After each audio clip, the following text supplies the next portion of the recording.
is Mama Domitila Nabibone. Mimi ni mzaliwa wa nchi ya Kongo. I was born in Congo. Tangu mwaka wa 1955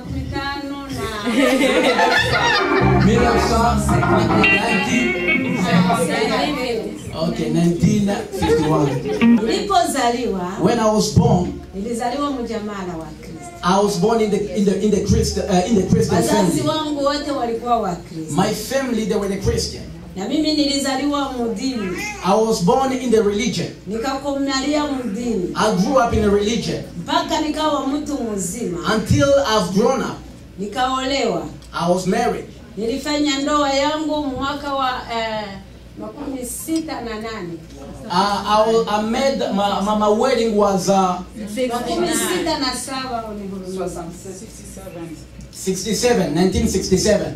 Kanisa yetu. In our church. Na nilikuwa na dini nzuri. I had a good religion. Na dini ambayo ninaipenda sana. The religion that I love so much. Maana ndani ya dini yangu, in my religion, nilihubiriwa dini. I've been taught the religion.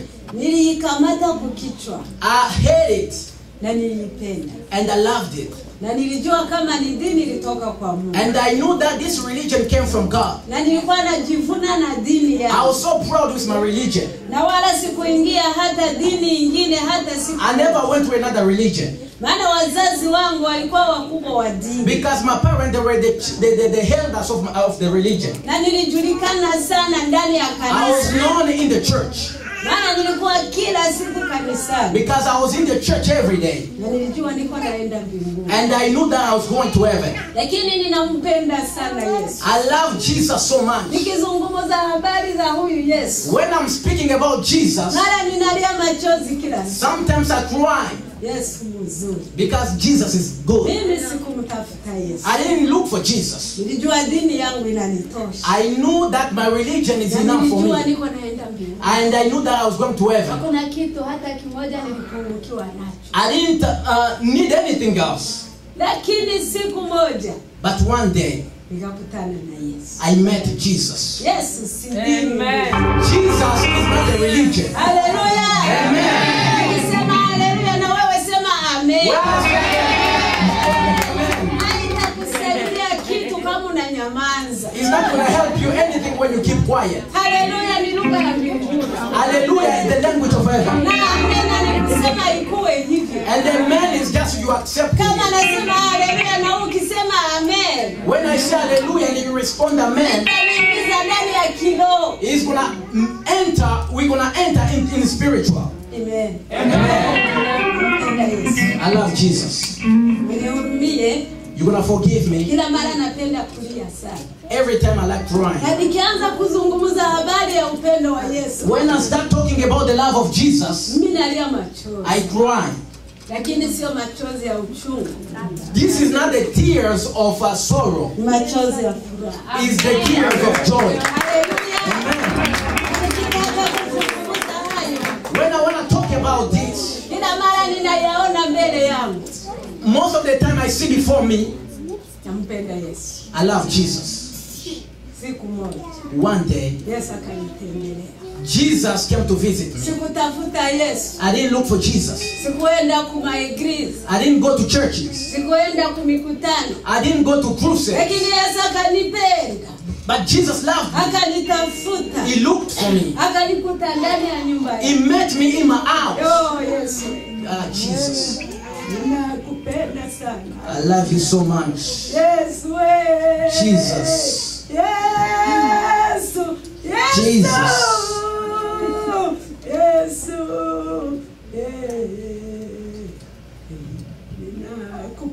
I love you, Jesus. I love you so much.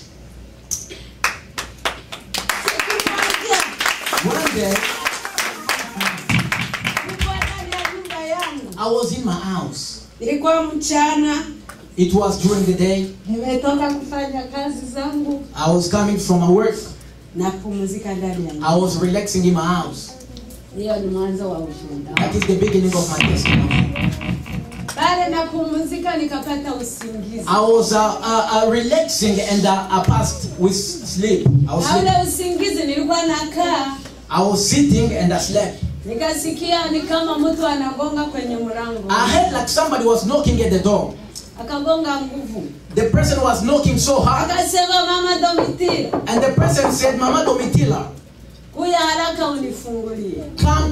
Come quickly and open for me. Nataka kuingia nyumbani. I want to enter in the house. Ndani ya usingizi, in my sleep, nikaona nakimbia haraka. And I saw I run so quick. I ran so quick.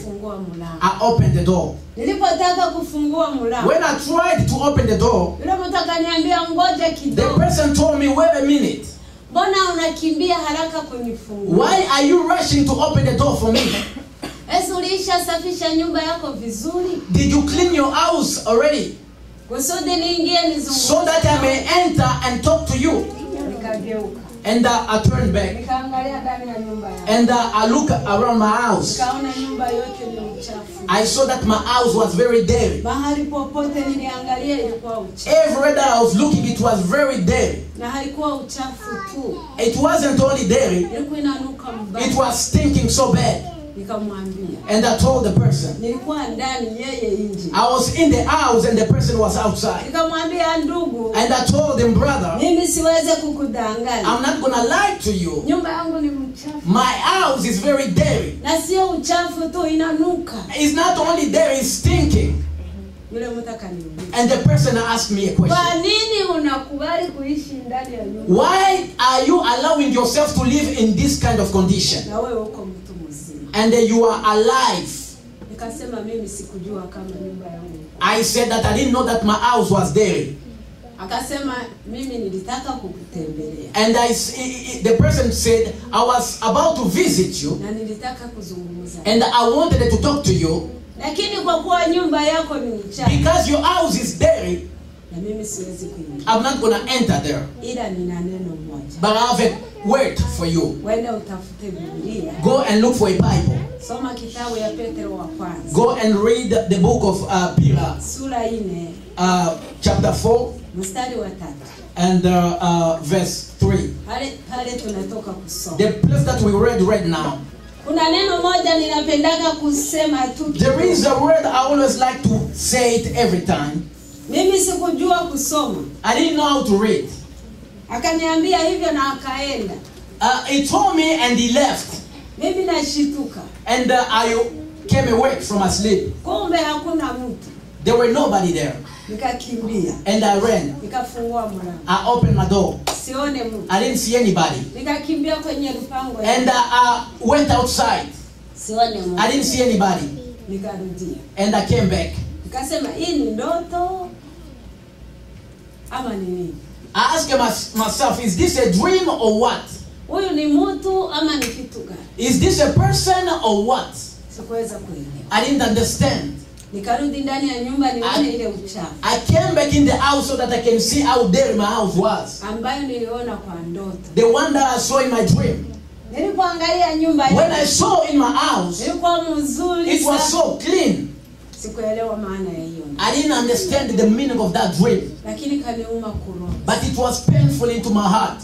Nikatafuta kuelewa hilo neno ndani ya Biblia. I tried to understand the word that they gave me in the Bible. Mimi sikujua kusoma. I didn't know how to read. Mimi sikujua mambo ya Biblia. I didn't know anything about the Bible. Nikajiuliza nitapata hiyo jambo wapi? I asked myself, where am I gonna get somebody to explain this word? Lakini kulikuwa kijana moja hapo kwetu. There were a young man at my where I used to live. Alikuwa akitembea na Biblia yake. He was walking every time with his Bible. Na alikuwa akihubiri nyumba kwa nyumba. And he was preaching house to house. Maana alikuwa Pentecostist. Because he was a Pentecost. Na hiyo mambo sikupenda kuyasikia. I didn't want to hear about that. Maana dini yangu ni dini ya Katoliki. Because I was a Catholic. Watu hawasema kisa. People, they don't talk too much. Watu hawafuatilie mambo ya watu. They don't follow other people's business. Dini ambayo ni dini ya kweli. That was the true religion to Lakini me. hiyo siku. But that day, nikaenda kumtafuta yule kijana. I went to look for that young man. Ambaye namuonaka na Biblia. That I always see him with the Bible. Japo leo Biblia inakuwa haya. Even today, even the Bible. Mtu kutembea na Biblia watu wanaona haya. People are ashamed to walk with the Bible. Lakini ni neno la Mungu. But it's the word of God. Paulo anasema siweze kulionea haya. Paul says, I can't be ashamed of the word of God. Because it's the power of salvation unto. Hallelujah. Amen. Nikaenda kwa yule kijana. I went to that young man. Nikamuuliza, ndugu, kwa Biblia yako, I said, brother, in your Bible, kuna jambo linaitwa Petro wa kwanza. there is a book which is called 1 Peter. Sura 4 mstari wa 3. Chapter 4 verse 3. Akasema ndio. The person says, yes. Nikasema unisomee. I said, read it for me. Akanisomea. He read it for me. Neno kidogo ambayo mimi napendaka sana. It's a small word that I always like to read every time. Anasema namna gani? And what he says, maana wakati wa maisha yetu uliopita watosha. For you have spent enough time in the past doing what pagan choose to do.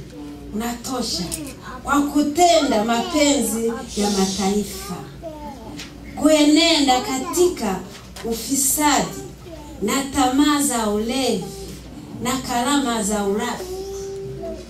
For you have spent enough time in the past doing what the pagans choose to do, living in debauchery, lust, drunkenness, orgies, carousing, and detestable idolatry.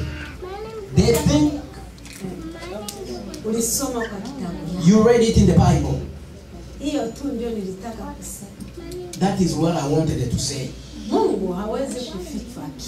God can't be hidden anymore. God knows everything. Amen. Amen. Akanisomea ile andiko. And he read that word for me. Kisha sikuelewa. I didn't understand. Nikamweleza ndoto yangu yote. I told him my dream.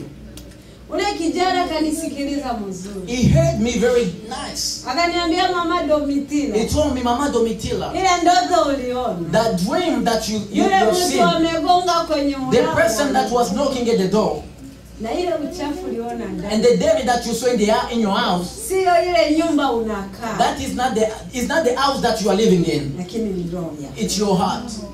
Na ile uchafu, and the devil that you saw, ni dhambi zimo ndani, is sin that is in your heart. Na yule mtu amegonga, and the person who was knocking, Bwana Yesu Kristo anagonga kwenye mlango, is Jesus knocking at your door, at your heart. Nikamwangalia nikacheka. And I look at that young man and I laugh. Nikasema, wewe nawe. And I say, you as well. Ujinga wa wajinga. You are silly. Mimi niko Mkristo 100%. I am 100% a Christian. Nilizaliwa ndani ya dini. I was born in a religion. Nilikomalia ndani ya dini. I grew up in a religion. Ninaolewa ndani ya dini. I was married in a religion. Na kila siku, and every day, nikifanya dhambi, when I sin, naenda kwa padri. I go to see a priest. Ananisamehe dhambi. They forgive me. They forgive my sins. Na ninakula komunyo kila siku. I eat the Holy Communions every day. Hiyo dhambi inatoka wapi? Where does that sin come from? Nikamwangalia, nikamcheka na nikasirika. I look at that young man. I was mad and I walk away. Na nikaondoka. And I left. Kijana kanifuata. And he followed me. Akaniambia, Mama Domitila. He says, Mama Domitila. Katika kitabu ya Ufunuo, in the book of Revelation, sikia Yesu anasema, Jesus says, tazama nasimama mlango. He's standing at the door. Ninagonga. I'm knocking. Mtu akisikia sauti whoever gonna hear my voice na kunifungulia and open the door, nitaingia kwake. I'm gonna enter in his house. Nitakula pamoja I'm gonna eat with that person. Na yeye pamoja na and him with me. Anasema unaondokea wewe. And I say, go there, I don't care. Mimi namjua Yesu. I know Jesus. Nikarudi nyumbani. I went back to my house. Lakini nakwambia, but I'm telling you today, sina furaha. I don't have any joy. Ile ndoto ikaniuma sana kuroho. I was bothering with that dream. Nakaa sina kimya. I didn't have any peace within me. Nikaenda ndani ya nyumba yangu. I went into my house. Nikaanza kufagia. I started cleaning. Kuanzia kule yuru mpaka chini. From the top to the bottom, I started sweeping. I started cleaning my house. Everything I was arranging in the house. I started cleaning everywhere. Everything I put at its own place. So that my house can be clean. But that pain was into my heart. At the end, I go to pray. I took my chapel. I went into my room. Nikaanza kusali. I started praying. Nikamaliza chapeli. When I finished it, Kimya haiko. I didn't have any peace. Nikairudia mara ya pili. I went the second time. Sisikie kimya. I didn't feel any peace. Mwisho nikaacha.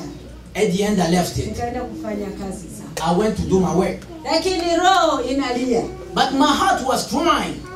Kufanya kazi siwezi. I couldn't work anymore. Nikikumbuka jinsi niliona nyumba yangu. When I see how I saw my house in the dream, Narudia naanza kuangalia nyumba. I start looking my house.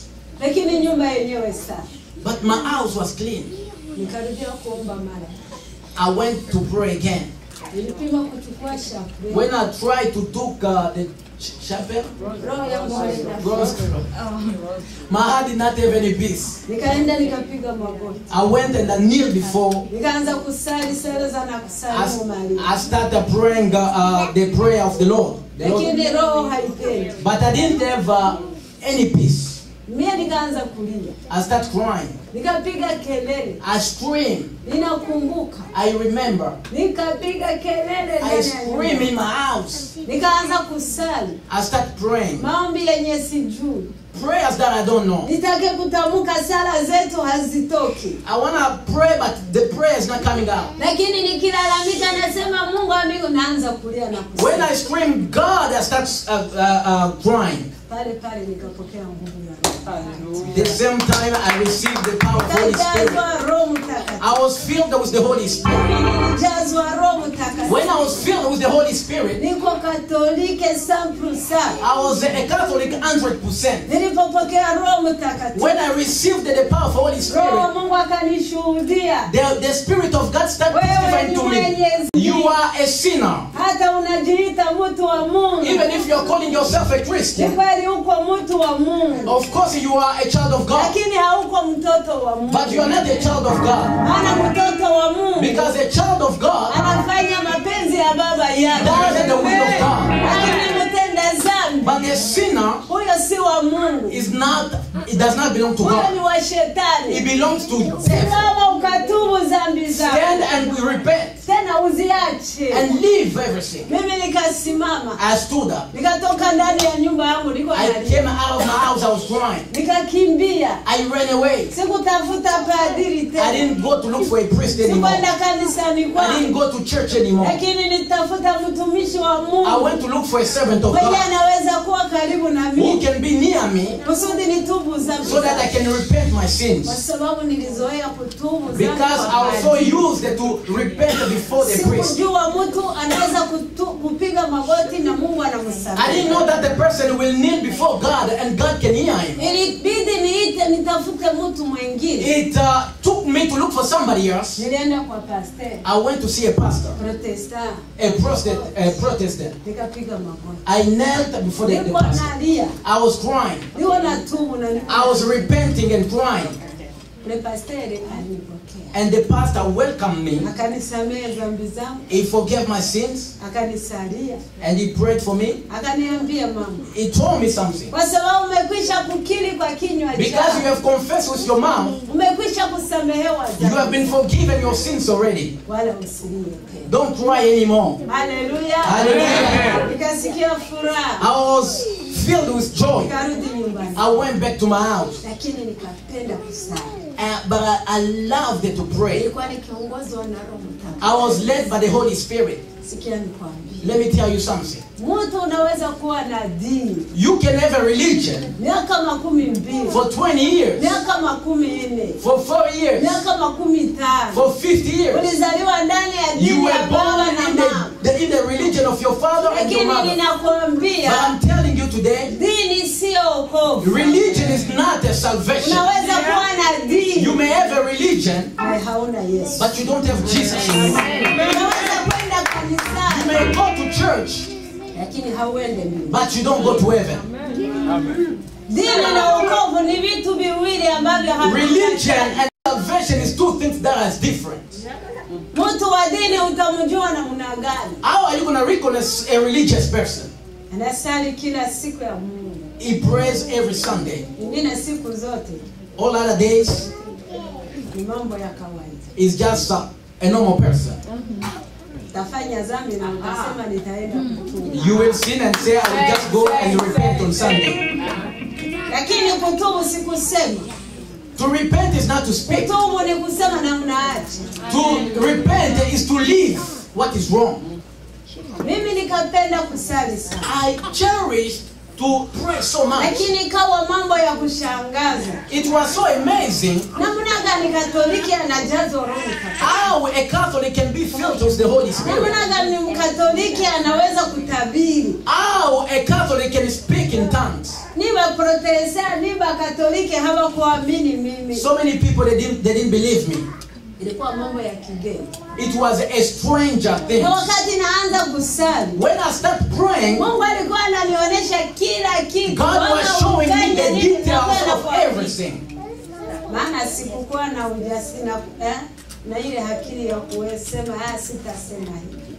Because I did not have any wisdom to know what to say, what not to say. Lakini habari ikaenea. But the word of God, the word spread all over. Domitila amejazwa Roho Mtakatifu. Domitila, she's filled with the Holy Spirit. Ilikuwa watu wanafanya defile kuja kuniona. People came to see me all the time. Lakini nikaanza kukimbia. I start running away. Kama nataka kusali naenda kupona. When I want to pray, I will go in the forest. Na kama naenda kupori nitashinda huko mpaka usiku. I will stay in the forest until evening. The forest. Mmoja nilipiga magoti. One day I was praying, kneeling before God and praying. Na ilikuwa asubuhi muda wa saa 4. It was around 4 in the morning. Na kuja kushituka inakuwa usiku muda wa saa 2 saa 3. I just recognized it was like 8 in the evening. Na pale ninapiga magoti ilikuwa chini ya mti ndani ya pori sana. The place I was praying, it was in the forest underneath a tree. Niangalie pale ninapiga magoti. When I saw the place where I was praying, Nikaona giza usiku umeisha nini. I was on my knees and I saw it was darkness all over. Lakini pale napiga magoti. But the place where I was on my knees, Nikaona ni kama rupango inanizunguka. but I saw like a fence is surrounding me. Rupango ya nuru tu. It was a light, a glory. Na mimi mwenyewe nimekuwa mweupe. And myself, I was white.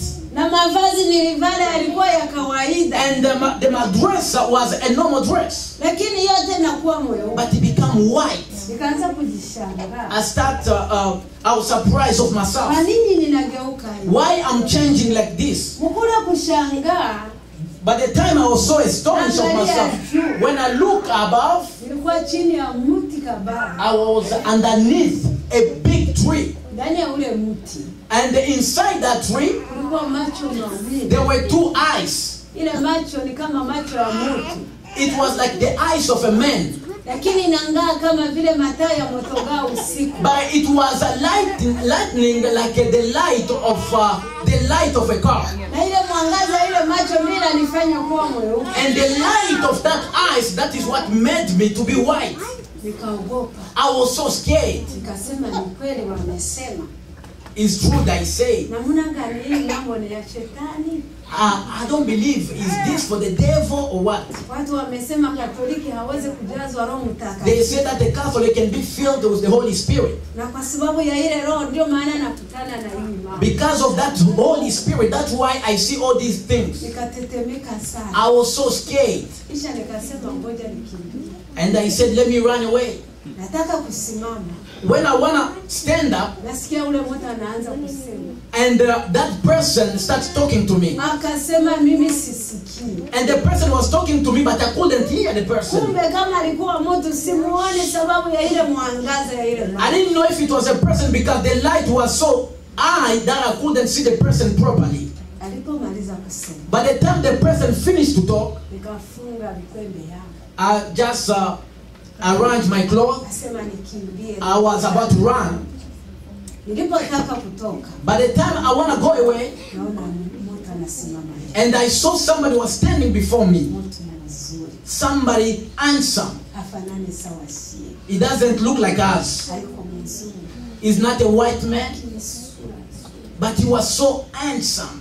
Anasimama hivi. The person stood before me. Siko kubusingizi. I was not sleeping. Silali. I was not sleeping. Nasimama kusudi nikimbie. I stood up so that I can run. Nashituka. And I was so amazed. Ananiambia usishike. And he told me, don't be afraid. I came to talk to you. Umekuja kufanya nini? What you came to do here. Kila siku hapa, kila siku. Every day you are coming here. Kulia. Every day you are crying. Why are you crying? Nakamwambia mimi naomba Mungu. I said, I'm praying God anisamehe dhambi zangu. To forgive my sins.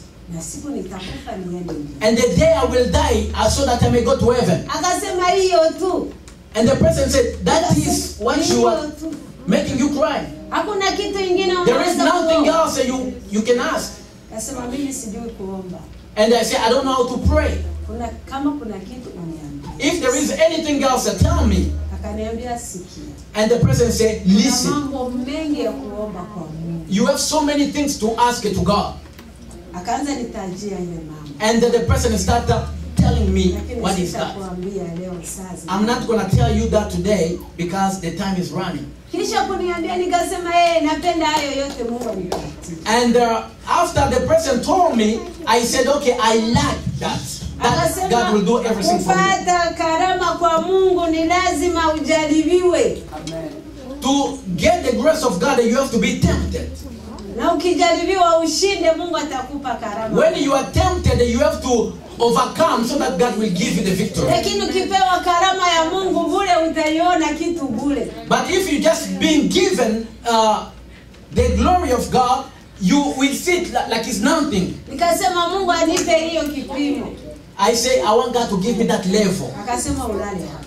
And the person told me, lay here. Sikurudia nyumbani. I didn't go back. Nikalala pale. I slept there. Asubuhi sana. Early in the morning. Akanifikia.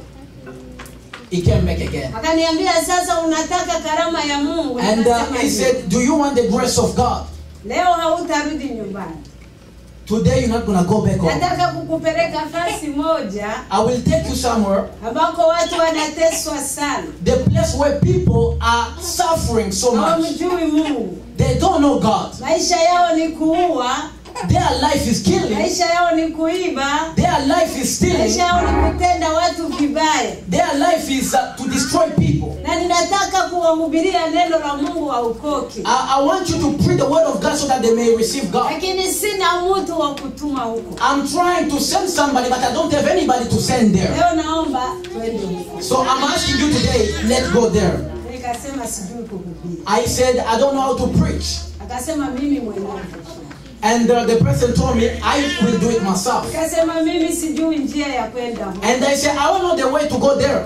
Akasema nitakuonesha. And the person told me, I will show you. Nikasema sina lugha nyingine nasemaka. And I said, I don't have any other language that I speak. Mpaka lugha yangu ya kuzaliwa. Unless I speak only on my mother tongue. Akasema hiyo yote usiangalie. And he said, don't look at that. Itika twende. Just accept that we will go. Nikasema twende. And I said, let's go. Tukasafiri na yule. And I traveled with that person. Tulitembea siku mzima. We walked almost all day. Karibu usiku kucha. Until like the next morning. Tunaenda kupona. We are going in the forest. Tunakaribia kufika. We are about to arrive. Yule mtu akaniambia. The person told me. Hapa tunaenda kuhubiri. The place we're going to preach. Watu wa kuogopesha sana. The people, they are scary. Ni watu wanaua. There are people that they kill. Lakini usiogope. But don't be afraid. Utawahubiria. But we're going to preach the word of God. Ila ninakuomba neno. But I'm asking you one thing. Tukifika huko. When we arrive there, usinisemeshe. don't talk to me. Maana tulikuwa tunaenda tunazungumza. Because we were walking, talking. Tembea kama mtu mmoja. Just walk like one person. Utaingia mji wa kwanza. We're going to enter the first village. Mji wa pili. The second village. Mji wa tatu. The third village. Na hapo mji wa tatu on the third village, ndiye atatupokea. we're going to see a person who's going to welcome us. Na ukifika mwambie Mungu ananituma kuhubiri. And you're going to tell the person that God has sent me to preach the gospel. Lakini usinisemeshe. But don't talk to me. Kwa nini nisikuseme? Why you don't want me to talk to you? Na japo tulikuwa tunazungumza. Since we came talking together. Akasema usinisemeshe. Don't talk to me. Nikasema atakusemesha. And I said I'm going to talk to you. Mpaka uniambie sababu. Until you tell me the reason why. Na njia yote tulikuwa all along the way we have been talking together. Akaniambia hivi. And the person told me, namna unaniona, as you see me, wale watu hawataniona. those people, they're not going to see me. Na wakisikia unanisemesha na hawanioni, When they hear you talking to me while they are not seeing me, watakuita mwenda bazimu. they're going to say you are crazy. Na hawatakuja kutusikia. They're not going to come to listen to us. Lakini tuchunge siri yetu. We have to keep the secret. Tembea kama mtu mmoja. Just walk like one person. Nikasema ndio. And I say yes. Ndugu niingie ndani ya ule mji. We enter in that village. Niende kuangalia. And I saw Ibale barebele wanaikaranga Mkongo. is those rebels that stayed in Congo. Tangia zamani tungali watoto walikuwa ndani ya For a long time since we were kids. Na baulele kila siku.